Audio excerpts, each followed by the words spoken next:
Eu falei aqui de Joel 3,10, quando Deus diz, diga ao fraco, eu sou forte. Deus não está dizendo, você não é fraco, é forte. Deus está dizendo, você é fraco mesmo. Deus está chamando e classificando de fraco. Diz, diga o fraco. Porque, em outras palavras, Deus está dizendo, é isso que você é sozinho. Mas quando Deus diz, diga o fraco, eu sou forte, Deus está dizendo, muda o seu discurso. Porque você não está mais confinado à sua própria limitação. O verso anterior fala, proclamem guerra santa, suscitem, despertem os valentes. Deus está falando de arregimentar soldados para a guerra. Deus está dizendo, a partir do momento que você é fraco, é alistado no meu exército, você não vai mais lutar sozinho, não é a sua luta, agora você vai lutar com a minha força. Então mude o seu discurso, porque agora você está andando comigo. Amém. Vamos passar ao ministério da palavra, e o texto que será a nossa referência, o nosso ponto de partida, está no livro de Números, no capítulo 13 e no versículo 33. Números, capítulo 13, versículo 33. Esse é um assunto que tem me impactado muito desde a minha adolescência, juventude. Acredito, né, que uma das primeiras mensagens que eu preguei na minha vida, lá no início do ministério, foi relacionado a esse tema que eu quero compartilhar com vocês hoje, que eu entendo de Deus que devo compartilhar com vocês hoje. Números capítulo 13, versículo 33. Você pode depois deixar aberto esse capítulo, pode ser que a gente consulte aqui mais versículos, mas para resumir e para dar o foco, eu quero ler a princípio 33. O texto diz assim, também vimos ali gigantes. Os filhos de Anak são descendentes de gigantes. E éramos aos nossos próprios olhos como gafanhotos. E assim também éramos aos olhos deles. Éramos, vou repetir a frase final aqui, aos nossos próprios olhos como gafanhotos. E assim também éramos aos olhos deles. Quem são as pessoas que estão fazendo essa declaração? 10 dos 12 espias enviados por Moisés para a terra de Canaã, para observar e espiar a terra de Canaã e trazer um relato de como era a terra, de como era o povo, é que estão fazendo essa declaração. A exceção dos 12 enviados são Josué e Caleb, dois que tiveram um posicionamento e um relatório completamente diferente. Nesse mês onde temos enfatizado tanto o sobrenatural, eu quero chamar a sua atenção para um aspecto que parece ser um pouco mais simples do que a maioria imagina. Muitas vezes nós mistificamos demais o que é entrar nesse lugar do sobrenatural e das intervenções de Deus e não percebemos que há processos tão simples que eles chegam quase que se confundir como se fossem processos naturais. E um deles, acredito, tem muito a ver com a forma como nós nos vemos. O tema da minha mensagem hoje é você é o que você vê.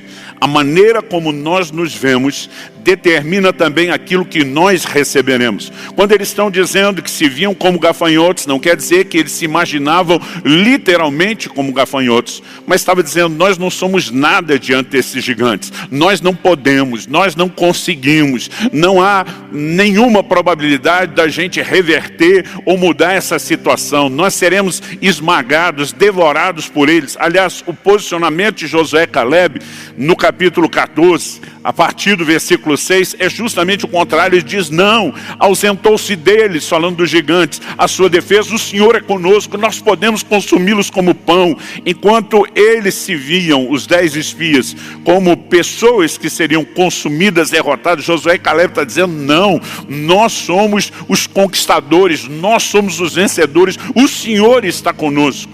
E percebemos que esses dois se viam de uma forma completamente diferente. Resultado, Josué e Caleb foram os únicos de uma geração inteira a entrar naquela terra, o lugar da promessa de Deus. Vamos considerar algumas coisas. Todo mundo tinha o mesmo Deus, todo mundo tinha a mesma promessa ali em Israel em relação à terra prometida, todo mundo estava diante dos mesmos obstáculos, desafios que eram os gigantes, mas só 2 entraram. O resto de uma geração não entrou. Por que esses 2 entraram? e porque o resto de uma geração não entrou. A Bíblia também nos informa isso. Em Hebreus, no capítulo 3, no versículo 19, falando da geração que ficou de fora de Canaã, a Bíblia diz: vemos que não puderam entrar por causa da sua incredulidade. Por outro lado, percebemos que esses dois se viam de forma correta. E isso nos ajuda a entender o quê? Que a fé tem uma visão. A fé nos dá uma visão, não a respeito de Deus, mas também baseado na sua palavra, nas suas promessas. Nós precisamos aprender a visualizar a concretização, a materialização da promessa. Nós precisamos aprender a visualizar as verdades espirituais de tal forma que uma grande convicção se forme dentro de nós e nos leve a andar baseado não nas circunstâncias, mas nessa fé. O livro de Hebreus também diz no capítulo 11, no verso 27, que Moisés ficou firme como quem vê o invisível. A fé tem a própria visão. Ela muitas vezes ignora aquilo que os olhos naturais estão vendo, porque ela está cheia de uma outra visão, promovida por Deus e pela sua palavra. Mas, muitas vezes nós pensamos, falando daqueles que ficaram de fora por incredulidade, que incredulidade é apenas uma ausência de fé. Que a pessoa, que está lá naquele estado de incredulidade, sendo privada do melhor de Deus, é porque não tem nenhum tipo de fé. Não. Nós precisamos entender que muitas vezes essas pessoas, não é que elas não tenham nenhum tipo de fé, mas elas têm uma crença errada. E se não estão crendo em Deus, na sua palavra, se não estão crendo de forma correta, é lógico que aos olhos de Deus estão se movendo em incredulidade. Mas muitas vezes isso é baseado numa crença errada. Hoje em dia tornou-se muito comum o uso da palavra crenças limitadoras. Isso se fala muito no ambiente de mentoria, de coach, mas nós precisamos entender que muito antes das pessoas descobrirem essas frases, de observarem o impacto disso através de análise de comportamento, a palavra de Deus já nos dizia isso. Aliás, gosto de dizer que o entendimento errado vai te levar a uma crença errada, e a crença errada vai te levar ao lugar, ao destino errado. Por outro lado, o entendimento correto, como o da palavra de Deus, vai nos levar a uma crença correta, que por sua vez nos levará ao lugar correto, ao destino correto, que é o lugar do cumprimento das palavras de Deus. E quando falamos de crenças limitadoras, aqui introduzindo ainda o assunto, eu me lembro de um episódio, quando eu ainda era adolescente. Num bairro perto de casa, eu me lembro de um grande terreno baldio, que de repente foi ocupado por um circo. E eu estou passando na frente daquele circo, e eu percebi, apesar de não ser um momento de apresentação deles, eu percebi um enorme de um elefante que estava preso numa corrente, a corrente presa no chão, uma música tocava, ele estava dançando, e aquilo me chamou a atenção, porque cada vez que a música tocava, ele dançava condicionado a todo treinamento. Mas outra coisa que me chamou a atenção foi percebê-lo preso por aquela corrente. E eu fiquei pensando, um elefante enorme desse, que tem o poder de com a tromba arrancar árvores com raízes profundas, que se fizer força na parede de uma casa consegue derrubá-la, preso numa corrente dessa. E eu fiquei me perguntando como isso é possível com toda a força que esse animal tem.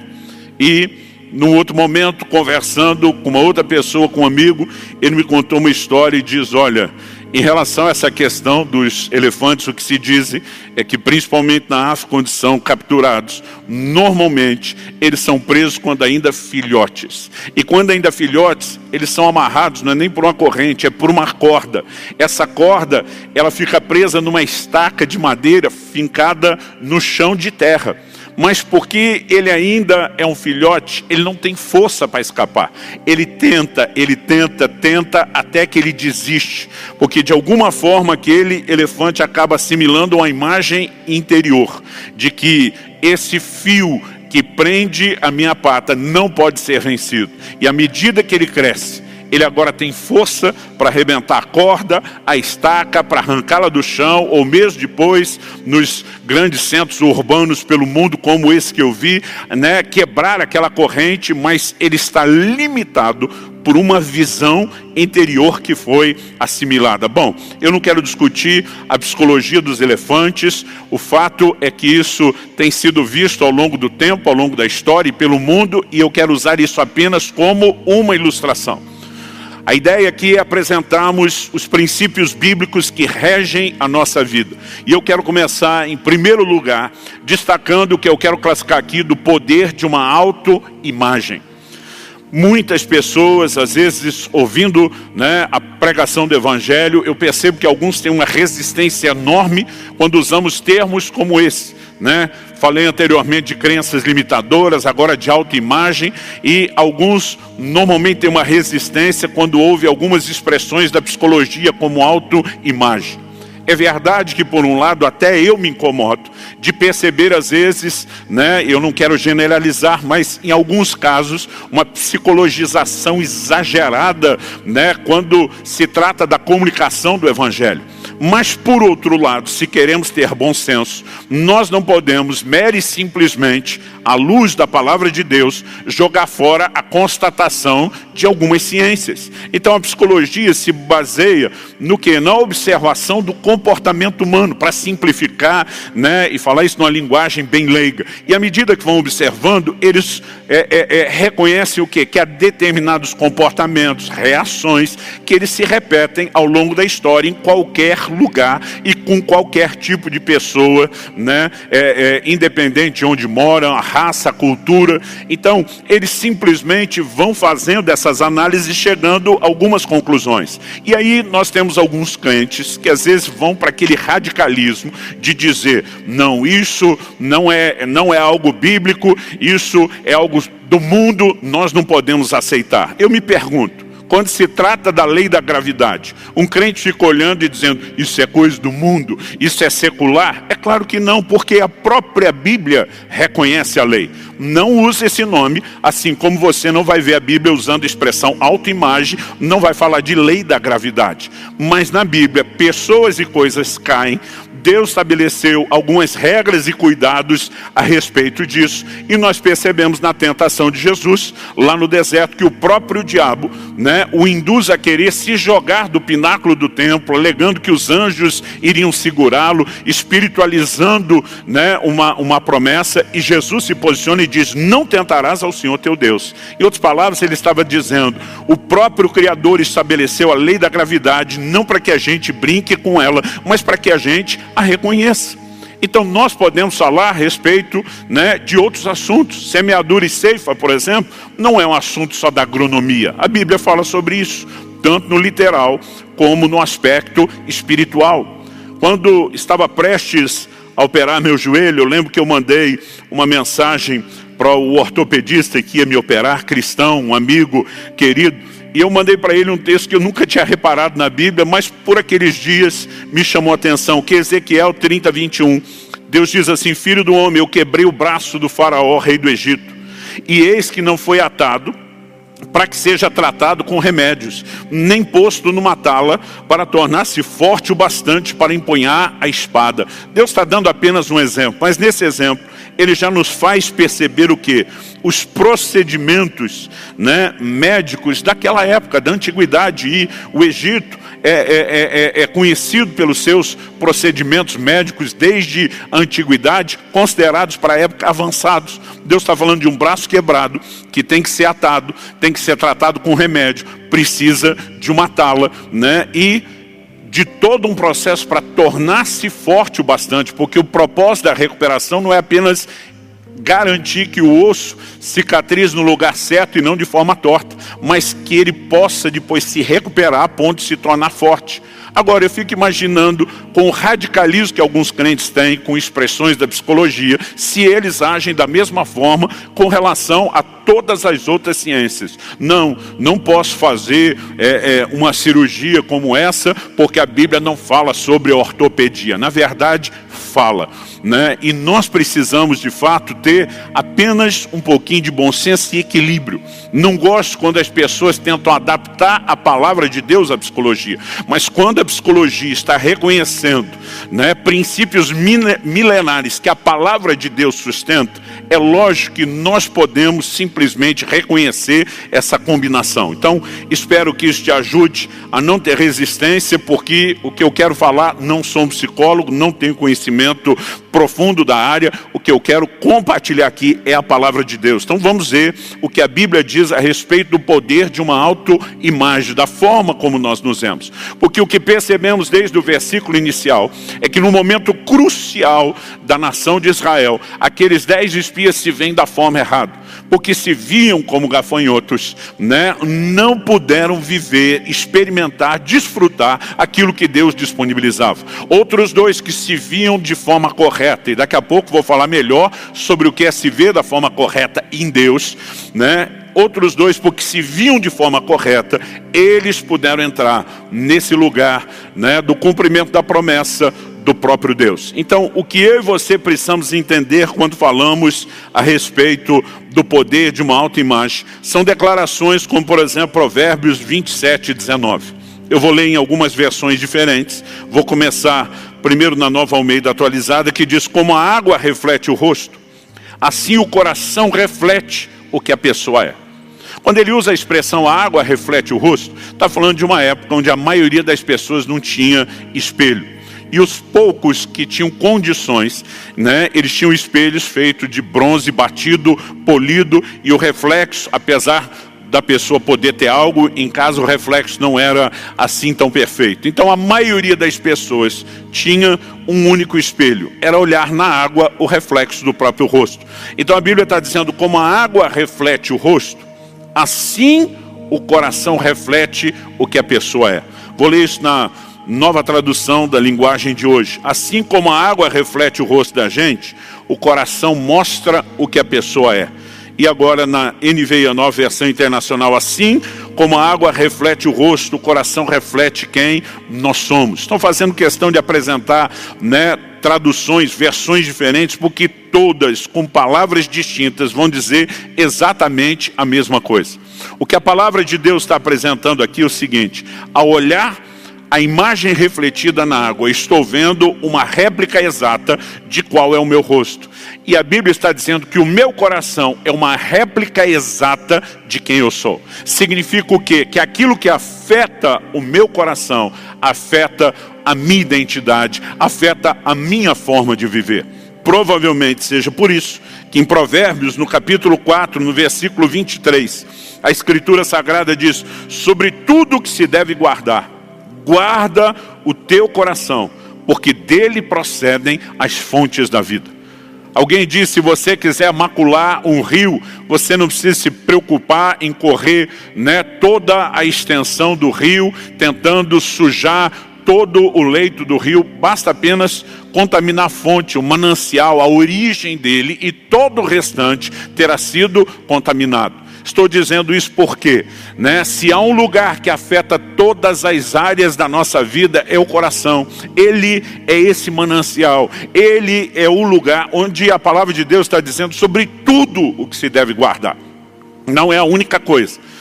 Somos orientados a guardar muita coisa. O livro de Apocalipse diz: guarda o que tens para que ninguém tome o que é teu. Nós precisamos ter a responsabilidade de cuidar de coisas preciosas. Mas a Bíblia está dizendo, de tudo que você tem que guardar, tem uma coisa que você tem que preocupar mais do que as outras: guarda o teu coração, porque dele procedem as fontes da vida. Deus não está falando de guardar o coração apenas no sentido de não ter emoções ruins.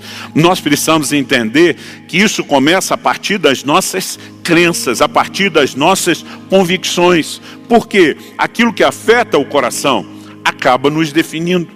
E algumas dessas coisas que entram no coração, sejam sentimentos, né, sejam crenças, elas entram de que forma? Através de imagens e percepções que nós vamos criando, não só de pessoas, mas de circunstâncias e de acontecimentos. Aliás, Provérbios ainda diz no capítulo 23 e no versículo 7, porque assim como imagina em sua alma, assim ele é. A Bíblia está dizendo que assim como uma pessoa imagina, assim como ela visualiza, ela é. Aquilo que vemos define aquilo que nós nos tornamos. Ou, como eu disse inicialmente, dando o tema da mensagem, você é aquilo que você vê. A palavra de Deus nos mostra essa verdade. Quem somos, ou quem seremos ao longo da caminhada. Seremos gente que simplesmente se vê como gafanhoto e não avança para o lugar do cumprimento da palavra de Deus, ou seremos gente como Josué e Caleb, que porque conseguem visualizar a materialização da promessa divina, eles dizem, não, ausentou-se deles a sua segurança, o Senhor está conosco, nós vamos conquistá-los. Nós precisamos entender a importância do tipo de visão que criamos. Bom, definido aqui o poder de uma autoimagem a partir da própria palavra de Deus, eu também quero destacar o seguinte, né? Em segundo lugar, quero trabalhar a ideia aqui de que não podemos ir a extremos. Mas antes mesmo de explorar isso melhor, a pergunta a ser feita é, como corrigir uma autoimagem errada? E a resposta para mim é uma só, pelas Escrituras Sagradas, pela palavra de Deus, pela Bíblia. Porque há conceitos positivos sobre autoimagem que não são necessariamente bíblicos. Pelo contrário, muitos são antibíblicos. Um exemplo disso, o humanismo, que destaca que o homem é bom. Você pode, você consegue, mas tudo focado no homem e na habilidade humana. Nós não cremos nisso. Quando vemos Josué e Caleb se destacando, eles não dizem apenas, não, nós não somos gafanhotos, nós somos bons pra caramba. Não é esse o discurso. Ele diz acerca dos gigantes, ausentou-se deles a sua segurança, mesmo sendo dos gigantes. Aí eles dizem, o Senhor está conosco, nós não vamos temê-los. Ou seja, a forma como eles se veem é a forma como eu e você, a forma como eles se viam, é a forma como eu e você deveríamos nos ver em Deus. E daqui a pouco eu vou falar um pouco melhor a respeito dessa forma correta de se ver em Deus. Mas primeiro eu queria tentar consertar aqui alguns conceitos. Eu vejo pessoas que transicionam, né, quando falamos de autoimagem, transicionam nos polos, nos extremos. Percebo alguns que têm uma autoimagem péssima, negativa. Não, eu só sou um gafanhoto, eu não sou nada, eu não sou ninguém. Mas às vezes eles justificam esse discurso em nome da humildade. Muitas vezes, como pastor, eu vejo a reação das pessoas quando estamos corajando. Gente, vamos trabalhar, vamos falar de Jesus, vamos evangelizar, vamos ganhar alma para o Senhor, vamos ajudar a cuidar delas por meio do discipulado, né? Encorajando alguns para liderar em célula. Nós trabalhamos aqui com grupos pequenos nas casas e às vezes alguns reagem, não, pastor, eu não posso, eu não sou nada, eu não consigo, eu não... Mas diferente de alguns que estão apenas falando, olha, eu só sou limitado, alguns ainda querem mascarar esse discurso com uma imagem de humildade, né? E eu percebo que eles estão extremamente equivocados a respeito de humildade. Porque na cabeça de muita gente, o conceito de humildade virou autodepreciação. Então parece que quanto mais eu me deprecio, quanto mais eu me diminuo, né? Quanto mais eu desfaço de mim mesmo, mais humilde eu sou. Aliás, seguindo essa linha de pensamento, e eu quero te mostrar que a maioria de nós, de um jeito ou de outro, pensa nisso. Nenhum de nós aceitaria uma pessoa dizendo que é humilde. Se alguém se posicionasse diante da gente e dissesse, olha, vou te dizer uma coisa, sou humilde, a gente já ia pensar, não é porque está falando que é. Agora, se isso fosse verdade, que quem é humilde não pode dizer que é humilde, aí nós temos um conflito enorme com a declaração do próprio Senhor Jesus. Porque Jesus não apenas se chamou de humilde, mas ele diz, aprenda de mim, que sou manso e humilde de coração. Ele estava dizendo, eu não só sou humilde, mas eu sou a sua referência de humildade. E se esse nosso conceito estiver certo, e não está, então Jesus é que estaria errado. E nós sabemos que ele também não está errado. Por quê? Porque se ser humilde é depreciar-se, né? E a pessoa não pode nem dizer que é, Jesus já estaria falhando nisso. Há uma frase do grande escritor C.S. Lewis que diz o seguinte, humildade não é pensar menos de si mesmo, é pensar menos em si mesmo. Qual a diferença? A diferença é que você não se diminui, né? Você não se rebaixa, você não se deprecia, você apenas sai do centro. E nesse sentido, nós olhamos para o exemplo de humildade de Jesus e percebemos o quanto essa frase é verdadeira. Porque Jesus se coloca em público e diz: eu só falo aquilo que ouço meu pai falar. Eu só faço aquilo que eu vejo o meu pai fazer. O tempo todo Jesus sai do centro, no sentido de dizer: não sou apenas eu ou de mim mesmo, mas é aquilo que eu recebo do Pai. Aliás, a Bíblia diz: Deus ungiu a Jesus de Nazaré com Espírito Santo e poder, o qual andou por toda parte fazendo bem, curando a todos os oprimidos do diabo, porque Deus era com ele. O tempo todo o reconhecimento e a glória é transmitida ao Pai, que o capacitou pelo poder do Espírito Santo. Mas no primeiro sermão público de Jesus, ele se levanta na sua cidade, em Nazaré, lê o texto do livro do profeta Isaías, que diz: o Espírito do Senhor está sobre mim, porque me ungiu para curar, me ungiu para libertar, para proclamar. E ele simplesmente se levanta e diz: hoje se cumpriu essa palavra. No primeiro sermão público, ele se põe diante das pessoas e diz: eu sou o cara que tem a solução para as suas necessidades. Mas obviamente ele não está dizendo: eu sou de mim mesmo. Ele diz: eu fui ungido por Deus, eu fui habilitado e capacitado. Nós precisamos entender a importância de não ir a extremos. Não confunda humildade com inferioridade. Muita gente tem confundido humildade com inferioridade, com mediocridade, com autodepreciação. E isso não são coisas necessariamente compatíveis, não nessa lógica, não nessa perspectiva. Eu falei semana passada que esse posicionamento diante de Deus está dizendo: eu não posso, eu não consigo. Dei os exemplos de Moisés em Êxodo 4 e de Jeremias em Jeremias capítulo 1, que são atitudes que irritam a Deus e que Deus censura. Nós precisamos nos ver de forma correta, e isso significa não ir para o terreno da inferioridade. Paulo sabia distinguir quem ele era sozinho antes da conversão: eu persegui a igreja de Deus, e quem ele era depois da conversão: mas pela graça de Deus trabalhei mais do que todos os apóstolos, os quais ele menciona que nem era digno de estar entre eles. Então precisamos entender que a definição de quem nós somos, ela precisa ser turbinada pela graça de Deus, pela revelação de quem Deus é. Mas percebo também que há pessoas que saem de um extremo, que é a inferioridade, que é uma forma errada de se ver, e vão para outro extremo, que é o senso de superioridade, o orgulho, que também é uma autoimagem errada, uma forma errada de se ver. Acredito que é justamente por isso que a palavra de Deus nos diz em Romanos, no capítulo 12, no versículo 3, o seguinte: porque pela graça que me foi dada, digo a cada um de vocês, que não pense de si mesmo além do que convém. Pelo contrário, pense com moderação, segundo a medida de fé que Deus repartiu com cada um.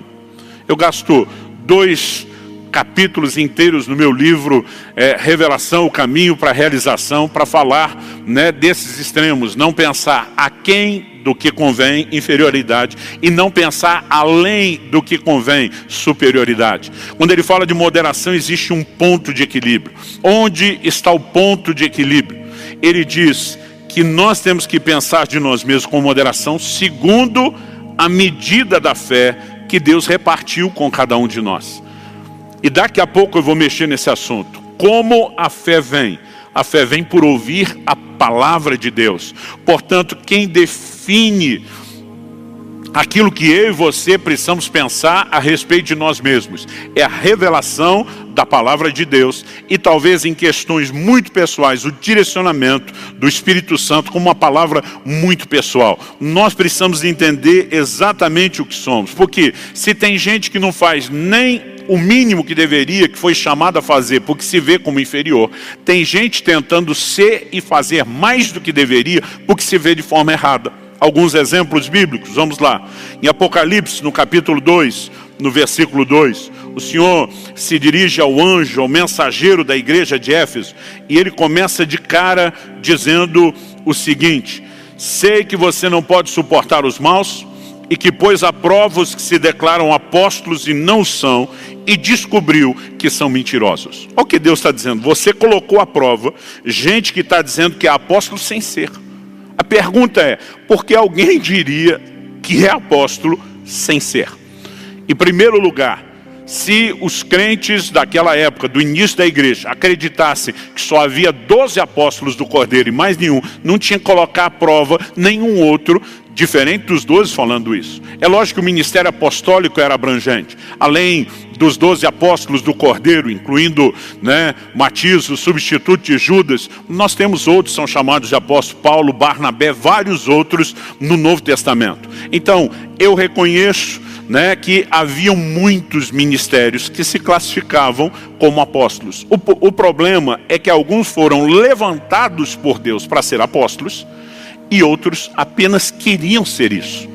Apenas achavam que era o lugar que deveria ocupar. Agora, Deus está dizendo, você colocou eles à prova e os achou mentirosos. Em outras palavras, Deus está dizendo, nem eu reconheço eles apóstolos. Deus está dizendo, não fui eu que estabeleci. Foi eles que quiseram se reconhecer como tal. E como alguém chega a esse ponto? Porque simplesmente pensou de si o que não devia. Pensou de si aquilo que Deus não definiu. Aliás, em 2 Coríntios, no capítulo 10, no versículo 13, eu vejo o cuidado do apóstolo Paulo em relação ao exercício do seu ministério, que é externado num comentário que ele faz aos Coríntios. 2 Coríntios 10, 13 diz assim, nós, porém, não nos gloriaremos além da medida, mas respeitamos o limite da esfera de ação que Deus nos demarcou e que se estende até vocês. Paulo está dizendo, existem alguns limites a serem respeitados. Um deles é uma esfera de ação. Deus está dizendo, Paulo está dizendo, no caso de vocês, vocês estão dentro da esfera de ação. Deus nos enviou até vocês. Vocês são parte do campo de trabalho. Mas Paulo está dizendo o seguinte, que Deus não queria em todos os lugares. Nós precisamos entender que mesmo o chamado para o ministério envolve determinados limites. Alguns estabelecem um limite muito cedo, onde nem Deus colocou. Agora, outros extrapolam limites que o próprio Deus estabeleceu. Portanto, quando a gente fala a respeito, de uma autoimagem correta, não é apenas você melhorar a maneira de se ver. Alguns, turbinado por outros pensamentos, por incentivo de pessoas, por aquilo que não procede de Deus, passaram a acreditar que eram algo que não eram. Então nós precisamos de fato ter esse cuidado. E como nós conseguimos viver nesse lugar de cuidado? E aqui eu quero terminar falando a respeito da palavra de Deus e do que ela declara a nosso respeito. Mencionei anteriormente que assim como a água reflete a imagem do rosto, o nosso coração reflete quem nós somos, e é o nosso coração que tem que ser cheio da palavra de Deus. A fonte, o manancial. O primeiro versículo da Bíblia que minha mãe me fez decorar quando eu tinha 4 anos de idade foi: escondi a tua palavra no meu coração para não pecar contra ti. Porque quando você afeta o coração, a fonte da vida, isso vai afetar completamente aquilo que você é e aquilo que você faz. E esse depósito da palavra não apenas nos ajuda a não pecar, mas nos ajuda a nos enxergar de forma correta. Eu acredito que eu e você precisamos compreender isso. Eu quero ler um texto do livro de Tiago, Tiago capítulo 1, dos versículos 22 até o 25. O texto sagrado diz assim: tornai-vos, pois, praticantes da palavra e não somente ouvintes, enganando-vos a vós mesmos. Há um relacionamento com a palavra de Deus onde nós podemos nos enganar. Tem gente que nem ouve a palavra, está totalmente enganado. Tem gente que ouve e não pratica, ainda está num nível de engano. Ele continua e diz o seguinte: porque se alguém é ouvinte da palavra e não praticante, assemelha-se ao homem que contempla no espelho o seu rosto natural. Pois assim mesmo se contempla e se retira e para logo se esquece de como era a sua aparência. Mas aquele que considera, que presta atenção atentamente na lei perfeita, a lei da liberdade, e nela persevera, não sendo ouvinte negligente, mas operoso praticante, esse será bem-aventurado no que realizar. Já compartilhei aqui antes que quando criança, às vezes eu esquecia a imagem do meu rosto, me dava um desespero. Eu tinha que olhar um espelho, um vidro, algum lugar que tivesse um reflexo e de repente lembrava, é assim mesmo. Eu brinco que talvez esse exemplo caba mais para os homens do que para as mulheres que gastam mais tempo na frente do espelho. Mas isso, embora tenha acontecido com mais frequência na infância, eu já percebi, mesmo depois da fase adulta, outros exemplos. Me lembro de uma ocasião que nós, os pastores aqui compõem o presbitério da igreja, fizemos um voto de consagração e nisso decidimos, todo mundo raspar cabelo, barba. E eu lembro que cada vez que eu passava na frente do espelho e via a imagem nova que não condizia com a lembrança da antiga que eu tinha na memória, o susto que eu levava, né? Eu mesmo, né, não, ficava tentando conciliar aquilo. Ele está pegando um exemplo de uma época onde as pessoas não se olhavam todo dia no espelho. E ele fala de alguém que olha no espelho, contempla o rosto natural, mas depois não lembra mais. Ou seja, perdeu o impacto e a influência que aquilo poderia ter. Isso aqui fala de um relacionamento superficial com a palavra, e para mim define a vida de muito crente, porque tem gente que quando está ali ouvindo a palavra ministrada no domingo, compartilhar numa célula, uma ministração, de repente algo começa a acender dentro dele. Ele diz: realmente, em Deus eu sou, eu posso, eu tenho, eu consigo, e a fé começa a ser fomentada dentro dele, mas por conta de um relacionamento superficial com a palavra, daqui a pouco ele já não lembra daquilo que ele viu. Ou seja, esse tipo de gente até tem alguns lampejos, né? Alguns vislumbres daquilo que são em Deus, mas porque o relacionamento com a palavra é superficial, aquilo da forma como vem, desaparece. Só há um único remédio para que eu e você de fato possamos enxergar a nossa verdadeira identidade. É um relacionamento sério, profundo, contínuo com a palavra de Deus. À medida que começamos a entender, né, o que a palavra de Deus diz a nosso respeito, isso muda completamente o conceito que nós temos a respeito de nós mesmos. Como uma pessoa pode olhar para si e pensar: eu não sou nada, eu não sou ninguém, eu não tenho valor, servindo a Deus e declarando que a palavra de Deus é a verdade? Como não tem valor? Romanos capítulo 8, versículo 32, diz que se Deus não poupou nem mesmo ao seu próprio Filho, antes o entregou por amor de nós, que é o que ele tinha de melhor, como não nos dará juntamente com ele, com Cristo, todas as coisas? A Bíblia está dizendo, crente, que Deus te amou, deu o que tinha de melhor, está disposto a fazer qualquer loucura por você. Como você não tem valor? Muitas vezes esse tipo de crença limitadora, proveniente de uma autoimagem errada, é falta de entendimento bíblico. Não, pastor, é que a sua história é diferente, eu fui rejeitado pelos meus pais. Davi declara no Salmo 27:10, ainda que o meu pai ou a minha mãe me desamparem, o Senhor me acolherá. Quem entende o seu valor diante de Deus, sabe que mesmo que as pessoas à sua volta não deem valor, isso não muda a forma como ele enxerga o seu próprio valor aos olhos do Criador. Nós precisamos de um relacionamento com a palavra que nos ajude a compreender quem de fato nós somos, e de tal forma esse relacionamento com a palavra aconteça com seriedade, com continuidade, com profundidade, né? Com a coerência de dizermos: se a palavra de Deus diz, a gente não apenas ouve, a gente faz, a gente anda nisso, a gente cumpre esse propósito. Isso vai fortalecendo essa convicção e ela não será roubada de nós. A palavra de Deus diz no livro de Amós, no capítulo 3, no versículo 3, a palavra de Deus diz o seguinte: como andarão dois juntos se não estiverem de acordo? Como eu posso imaginar que eu posso caminhar com Deus e Deus fala algo a respeito de mim, mas eu não concordo com Ele, eu não acredito nele, eu não acho que Ele está certo, e eu penso outra coisa a respeito de mim? Não faz o menor sentido eu e você tentarmos caminhar dessa forma e dessa maneira. Agora observe, quando a palavra de Deus diz sobre pensar de si com moderação, de acordo com a medida da fé, eu quero lembrar o que é que define a medida de fé. Romanos 10:17 diz que a fé vem por ouvir e ouvir a palavra de Deus. Essa moderação de não pensar mais, de não pensar menos, de nos ver corretamente, ela é produzida pela palavra de Deus. Agora, é diferente de algo como o humanismo, que fica tentando dizer você é bom em si mesmo. O Evangelho diz não, o homem é ruim, o homem é pecador, o homem é falho, é imperfeito, é incompleto, mas por causa da manifestação da graça de Deus, por causa das promessas que recebeu, por causa da ação do Espírito Santo, o homem pode viver num lugar diferente. Nós estamos vivendo tempos onde o Evangelho está se tornando antropocêntrico. O homem se torna cada vez mais o centro.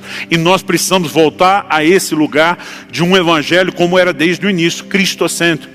Agora, Paulo diz Cristo em nós, o tempo todo em Cristo, nele, com ele, e é isso o fator, né, de diferença. Esse é o diferencial, é nós nos vemos em Deus. Então, na semana passada, domingo passado, eu falei aqui de Joel 3,10, quando Deus diz, diga ao fraco, eu sou forte. Deus não está dizendo, você não é fraco, é forte. Deus está dizendo, você é fraco mesmo. Deus está chamando e classificando de fraco, diz, diga o fraco. Porque, em outras palavras, Deus está dizendo, é isso que você é sozinho.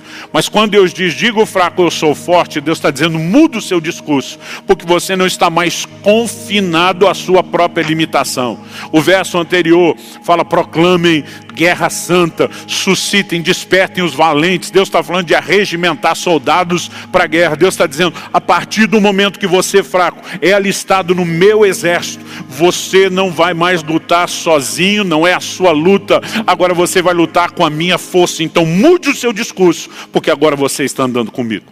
É a respeito disso que estamos falando. Não tento exaltar aqui habilidades ou capacidades humanas, porque apesar de Deus, desde o início da criação, ter colocado em nós um bom depósito, não há como negar o estrago, né, que o pecado fez e as nossas limitações. Mas há um lugar onde eu e você podemos entrar, de nos ver em Deus.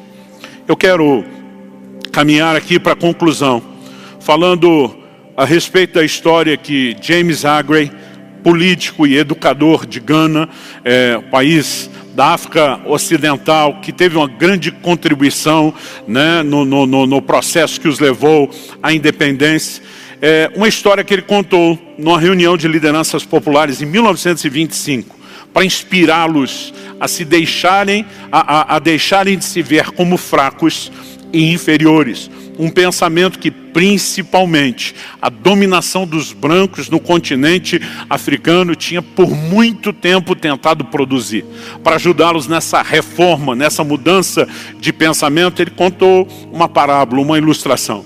Ele disse que um camponês achou um filhote de águia e acabou criando ela num galinheiro. Anos depois apareceu um naturalista e começa a discutir, né, com aquele camponês, dizendo, isso é uma águia, isso não é uma galinha. Diz, não, a águia era quando encontrei, ela se tornou uma galinha no convívio. O naturalista bate o pé, quer provar que não, que ele está errado, porque o camponês está dizendo, ela deixou de ser águia há muito tempo.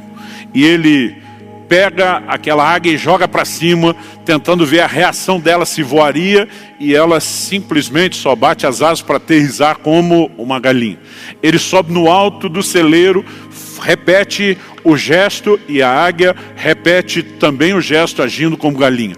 Mas nessa história ele diz que ele não desistiu, e esse naturalista subiu no alto da montanha. Chegou num penhasco, fez com que ela olhasse o sol e disse, você é uma águia, não é galinha. E jogou ela daquela grande altura.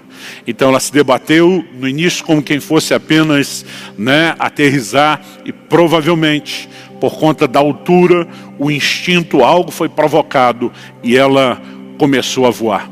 Ele conta essa história para concluir dizendo, nós fomos criados, falando aqueles camponeses, nós somos criados à imagem e semelhança de Deus, mas houve pessoas que nos fizeram pensar como galinhas. Muitos de nós ainda acham que somos efetivamente galinhas, mas nós somos águias. Abramos as asas, voemos como águias, jamais nos contentaremos com os grãos que nos jogarem aos pés para ciscar.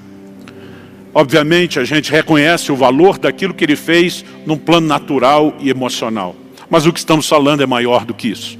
Não é apenas nos imaginar águias, é reconhecer as declarações de Deus a nosso respeito.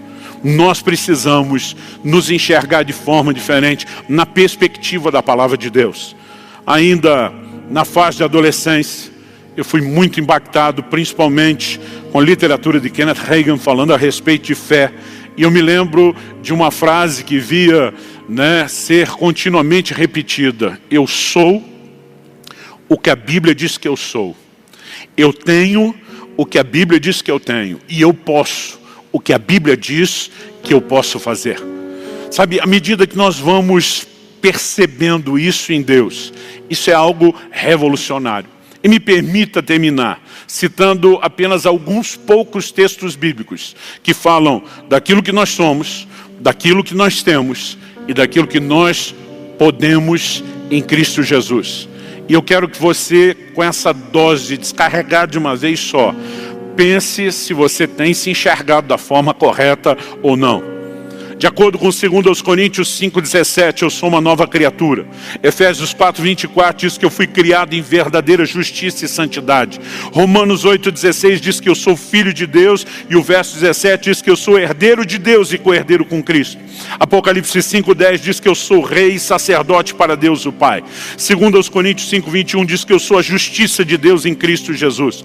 Deuteronômio 28,8 diz que eu sou abençoado em todas as coisas, e onde eu ponho a mão, a prosperidade, porque eu ouço e obedeço o Senhor. O verso 13 de Deuteronômio 28 diz que sou cabeça e não cauda, estou sempre por cima e não por baixo.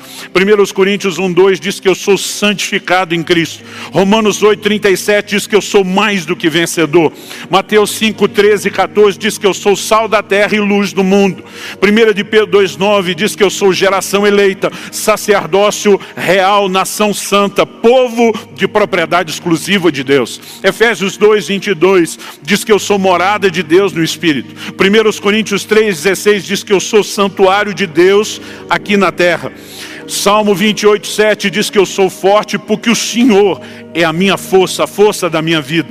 Em 1 de João 4,4 a Bíblia diz que maior é aquele que está em nós do que aquele que está no mundo. Em Romanos 1,7 a Bíblia diz que eu sou amado de Deus. Sou perdoado, livre de toda condenação, como diz Romanos 8,1, e do domínio do pecado, como diz Romanos 6,14, e de toda maldição, como diz Gálatas 3,13. Eu sou livre do poder do diabo, pois como está escrito lá em Colossenses 1,13, eu fui transportado do reino das trevas para o reino da luz. 1 de Pedro 2,24 diz que eu sou curado pelas pisaduras de Jesus. Salmo 34,7 diz que eu sou guardado pelos anjos de Deus. Preste atenção, eu sou tudo aquilo que a Bíblia diz que eu sou. Você é tudo aquilo que a Bíblia diz que você é. Mas e o que eu tenho? 1 Coríntios 3,20 diz que eu tenho tudo que pertence ao Pai. Aliás, como citamos antes em Romanos 8,17, somos herdeiros. Herdeiros e co-herdeiros com Cristo. Lucas 10,19 diz que eu tenho autoridade sobre todo o poder do diabo em nome de Jesus. Romanos 8,1 mostra que eu tenho perdão dos pecados e já não há condenação para a minha vida. Salmo 91,10 me mostra que eu tenho saúde em Cristo e que praga alguma chegará à minha tenda. Os versículos 11 e 12 do Salmo 91 nos mostram que nós temos a proteção dos anjos de Deus. E Isaías 54,17 diz que nenhuma arma forjada contra mim prosperará. Quando eu olho a definição bíblica do ministério do Espírito Santo, eu descubro que eu tenho orientação, paz, alegria, consolo, conforto, ajuda e revelação da palavra na pessoa do Espírito Santo que em mim habita. A própria alegria do Espírito Santo deveria reger a minha e a sua vida, independente das circunstâncias. Abacuque 3,19 diz que eu tenho pés de costa e ando nos meus lugares altos. Atos 1,8 diz que eu tenho poder para testemunhar de Cristo. Marcos 16, 17 e 18 fala que em nome de Jesus eu vou expelir demônios e curar enfermos. 1 de Pedro 3,12 diz que eu tenho as minhas orações ouvidas, porque os ouvidos do Senhor estão atentos às minhas súplicas. E Tiago 5,16 diz que muito podem por sua eficácia as minhas súplicas, porque eu sou um justo, algo que a Bíblia também diz que eu sou. Em 1 Coríntios 15:57 eu reconheço que a palavra de Deus diz que eu tenho vitória em todas as áreas da minha vida por meio de Jesus, meu Senhor. 2 Coríntios 3,17 diz que eu tenho liberdade no Espírito. João 10,10 diz que eu tenho vida em abundância. Romanos 5,5 diz que eu tenho o amor de Deus sendo derramado no meu coração pelo Espírito Santo. 1 de João 5,3 diz que eu tenho a vida eterna. Efésios 1,3 diz que eu tenho toda a sorte de bênçãos nas regiões celestiais em Cristo Jesus. O Salmo 28,8 diz que eu tenho a força do Senhor. Eu tenho tudo aquilo que a Bíblia diz que eu tenho. Você tem tudo aquilo que a Bíblia diz que você tem. E resumindo o que eu posso, Romanos 5,17 diz que eu posso reinar em vida. Marcos 16, já mencionei isso, diz que eu posso orar pelos enfermos e cativos e testemunhar com poder. porque o Senhor confirmava a palavra deles com sinais. Eu posso exercer autoridade sobre demônios e circunstâncias, pisar em serpentes e escorpiões e nada me fará dano algum. Lucas 10:19. Eu posso amar. Romanos 12:10 fala sobre nos amarmos mutuamente. Eu e você podemos andar em amor, é uma declaração bíblica. Perdoar mutuamente, como diz Colossenses 3:13. Eu posso em tudo dar graças, como diz 1 Tessalonicenses 5:18. Eu posso viver em saúde, segurança e liberdade. Aliás, de acordo com Mateus 18, de 18 a 20, eu posso ligar e desligar na terra em concordância com outros cristãos e será ligado e desligado no céu. De acordo com 1 João 5:4, eu posso vencer o mundo através da vitória que vence o mundo, que é a minha fé. De acordo com 1 João 5:14 e 15, eu posso pedir o que quiser, segundo a vontade, revelada na palavra de Deus, segundo a vontade de Deus, e me será feito. De acordo com Tiago 1:12, eu posso vencer a provação. Com 1 Coríntios capítulo 10, versículo 13, de acordo com isso, eu posso vencer a tentação. E como Paulo diz em Filipenses 4:13, eu posso todas as coisas naquele que me fortalece. E isso não é apenas realização. Ele diz, eu aprendi a viver contente em toda e qualquer situação. Ele diz, eu sei enfrentar fartura, eu sei enfrentar escassez, eu posso enfrentar qualquer tipo de circunstância, mesmo dias difíceis como este de pandemia, porque o Senhor me fortalece. Eu posso, porque Deus me fortalece. Não se trata de ser bom, não se trata, do homem ser melhor ou diferenciado, se trata do Deus que está em nós. Se trata do fato de que aquele que está em nós é maior do que aquele que está no mundo. E mesmo quando eu e você estamos diante de circunstâncias desfavoráveis, como aqueles espias, como a nação de Israel estava quando descobre a alta estatura do povo que habitava em Canaã, nós podemos nos agarrar a uma promessa, aquilo que Deus falou a respeito de nós, e podemos chegar a uma única conclusão e nos mover numa única convicção. Realidade não é aquilo que meu olho natural vê. Realidade é o que Deus diz a meu respeito, é o que Ele fala a respeito de mim. E ao longo de toda a história, não só nos exemplos bíblicos, pessoas que se veem corretamente em Deus se tornam exatamente aquilo que elas veem. Mas o ser aquilo que vemos, infelizmente é verdade para quem também se vê de forma errada. E eu não estou aqui para te apontar o dedo, para fazer nenhuma acusação pelo fato de talvez você não estar se vendo como deveria. Ah, pastor, mas não sei se esses textos são realmente assim. É exatamente o que está escrito. Nós podemos trabalhar a ideia de que algumas aplicações que não são tão absolutas e generalizadas em um caso ou outro, mas qualquer coisa diferente disso é incredulidade, é dizer a Deus que a palavra dele não é a verdade, e nós não podemos aceitar isso. Há uma maneira diferente de nos vermos e de vivermos, determinada pela palavra de Deus e pela revelação correta de quem somos.